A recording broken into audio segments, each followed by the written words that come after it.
Word pattern मतलब शब्द रचना। English language में शब्द बनाने के लिए हमें कॉन्सोनेंट्स और वोवेल मदद करते हैं। चलिए ट्राई करते हैं माया इस हिंदी शब्द को इंग्लिश में कैसे लिखें।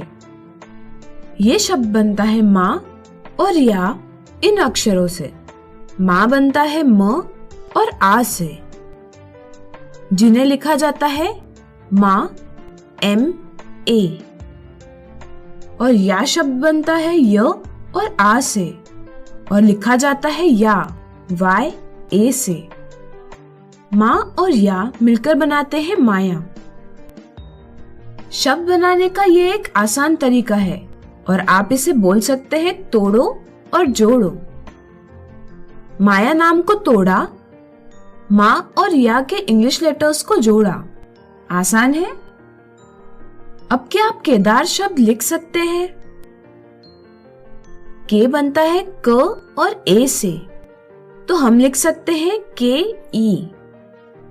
दा को लिख सकते हैं DA और र को R।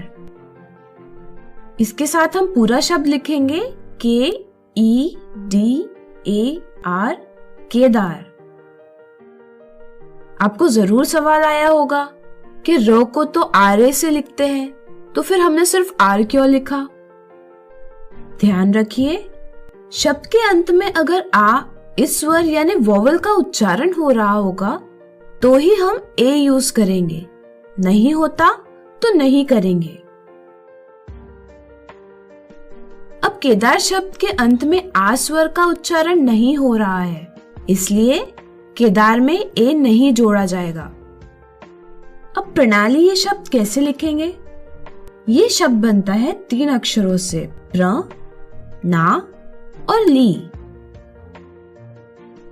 प्र बनता है प, र और अ से, मतलब इंग्लिश में बनता है PRA।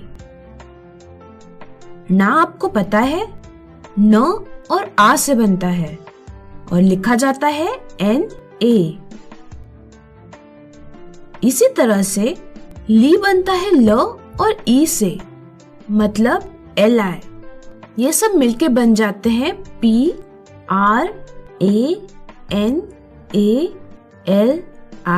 प्रणाली।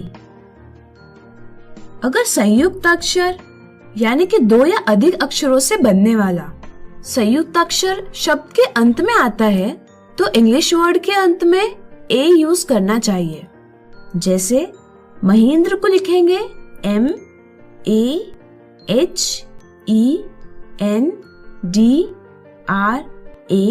महेंद्र।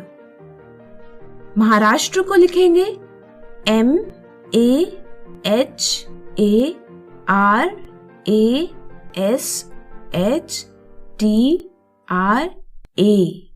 महाराष्ट्र।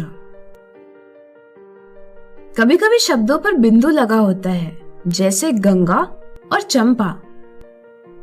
जब बिंदु या अनुस्वार का उच्चारण न से किया जाता है तब शब्द बनाते समय एन का प्रयोग करना चाहिए, और जब म से होता है तो एम का प्रयोग करना चाहिए।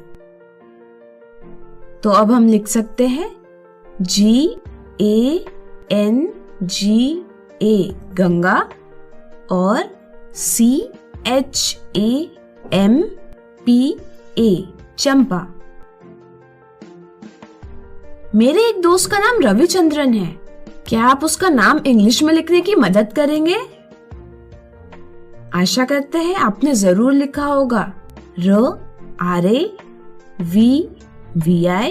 चन, CHAN, DRA, N, रविचंद्रन।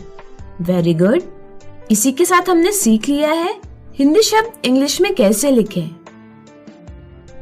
अब हम आपको एक इम्पोर्टेंट बात बताने जा रहे हैं, ध्यान से सुनिए।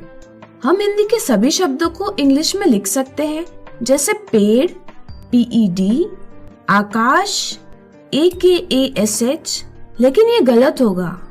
क्यों? क्योंकि जैसे हिंदी भाषा में इनके नाम होते हैं, वैसे ही इंग्लिश लैंग्वेज में अलग नाम होते हैं। इंग्लिश भाषा में पेड़ को कहते हैं ट्री और लिखते हैं TREE ट्री, जो कि आपको पता होगा। इसी प्रकार से आकाश को कहते हैं स्काई और लिखते हैं SKY स्काई। इससे क्या आपको एक बात समझ में आई कि अगर आपको किसी चीज का शब्द इंग्लिश में लिखना है तो पहले आपको उसे इंग्लिश में क्या कहते हैं ये पता होना जरूरी है। इसके बारे में जानेंगे हम अगले टॉपिक में, जिसे कहते हैं वोकैबुलरी बिल्डिंग। तब तक के लिए thanks for listening. Bye bye.